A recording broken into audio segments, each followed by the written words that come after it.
Socrates, Nietzsche, and dog culture. Okay, we're over here at a video from Weltgeist, Nietzsche, Why Arguing is for Weak People. So, the philosopher Nietzsche, one of his things was he didn't like Socrates. I got a little quote on the screen for you to look at. But Nietzsche thought that arguing and using dialectics was the tool of weak people against each other and against themselves. Because you don't go after your own instincts.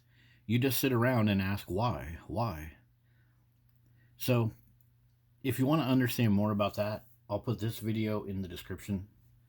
But Nietzsche would very much critique dog culture in the same way, I think.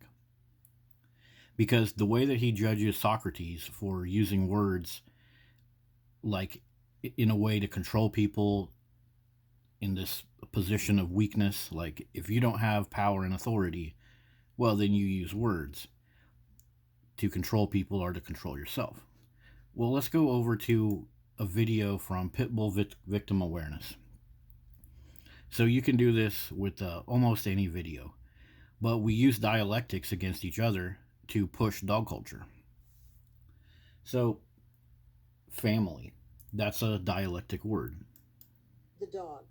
Now he wishes he'd listened. And anybody got any pit bulls, get rid of them, because I never thought of attacking my wife. We saw this thing charging directly at my dog for no reason. A precious family pet. Those are the dialectics that are used against us in the dog culture. So, if you want to do this exercise yourself, open up a transcript in one of these dog attack reaction videos. And look at some of the words that they use when they talk about all this stuff. For example, baby Dax.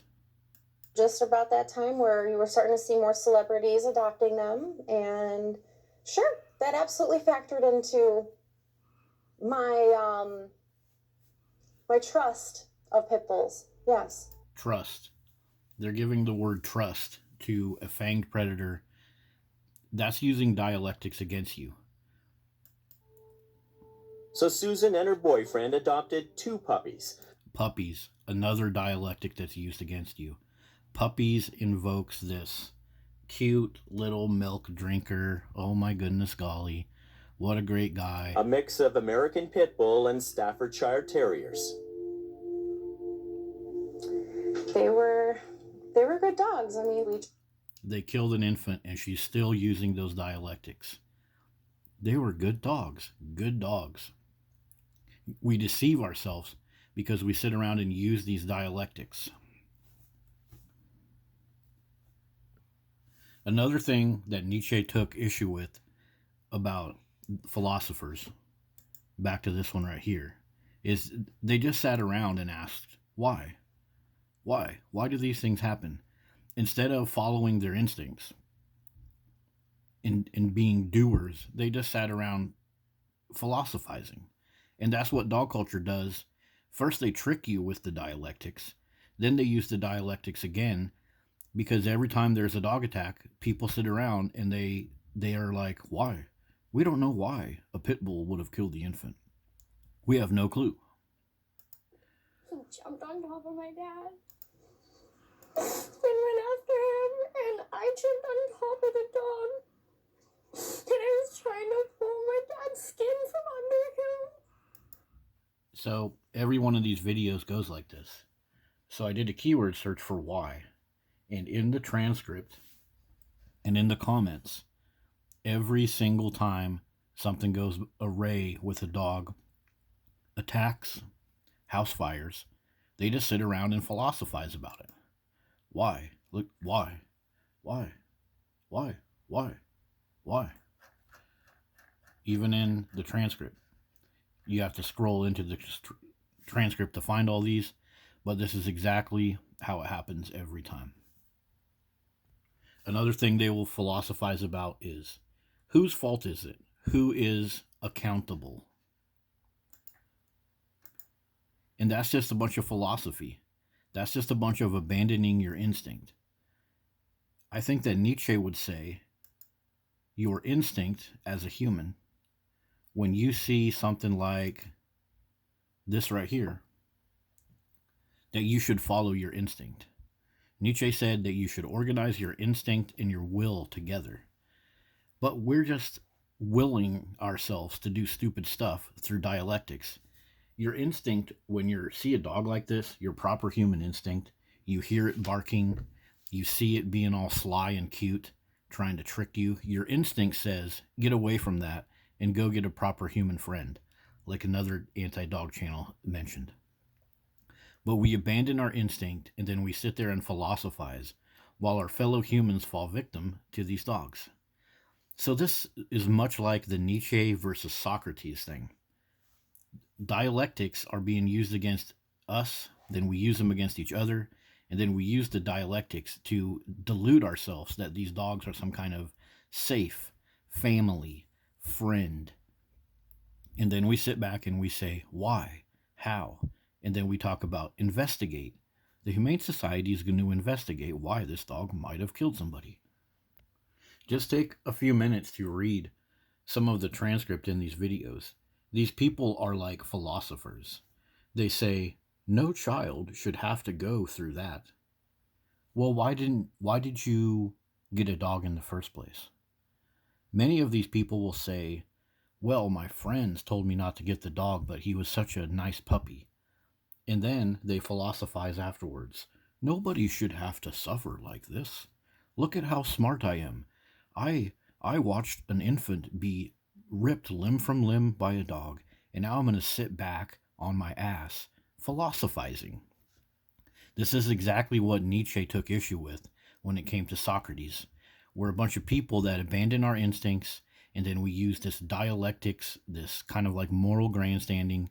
We allow terrible things to happen, and we're kind of like vultures that are picking up the remains of a failing society while we go back to our houses and philosophize about, oh, this shouldn't have happened. Why did this happen? But we are the ones that are making it all happen. So your average American that looks at this thing right here, this dog, according to what I'm reading, they had to use a large pole. Several men had to try to subdue this dog, but they couldn't. But most people will look at this dog and they'll look at these attacks and they'll say, there must be a reason. There's always a reason. The dog was maybe abused. Maybe somebody's car alarm went off. Maybe the guy slapped the dog. They will sit back, and just like Nietzsche said about Socrates, they're like the lowest of the low. They're the mob mentality. People that defend the position of these dogs through all of their philosophy and their dialectics, they are the lowest of the low. They're like Socrates in the Socrates versus Nietzsche explanation. So yeah, have a look at some of these videos from PitBull Victim Awareness and keyword the transcript for the word reason or why or precious or family. And you'll see that these dialectics are being used against us before an attack and then after an attack too. It's like they love to allow dogs to hurt people so they can sit back and sip on their espressos and drive around in their Humane Society vehicles and pull out their clipboards.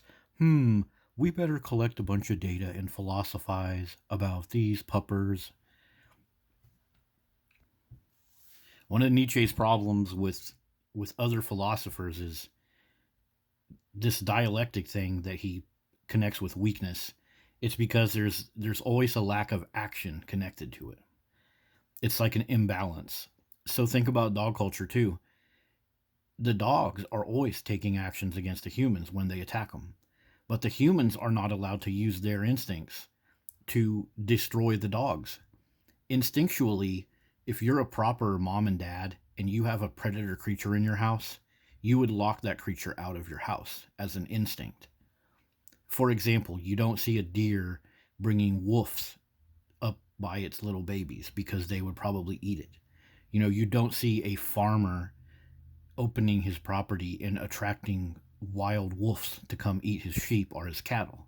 Yet as humans, we completely abandon our instincts to be inactive, passive philosophers of dog attacks.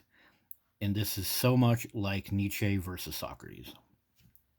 And additionally, I'm noticing this in the anti-dog culture community because a lot of us just do these anti-dog videos where we complain about barking, we complain about attacks, but we don't want to take any action. We don't want to take the argument any further. And we also push people out of the argument that are not just philosophizing about dogs the way that we are. I'm noticing this started to happen to me a little bit when I go off topic, and then some people take my words as going against the anti-dog community, and then they do videos about me. So this is not just a dog culture thing. This is like a humanity thing. We love to sit back and philosophize, but the lack of action is, according to Nietzsche, what makes us be the lowest of the low, the ugly. So that has been a look at Nietzsche, Socrates, and dog culture. Hope you guys find a couple videos in the description to do that little exercise I showed you, or check out a couple of these things about Nietzsche versus Socrates. Have a good one.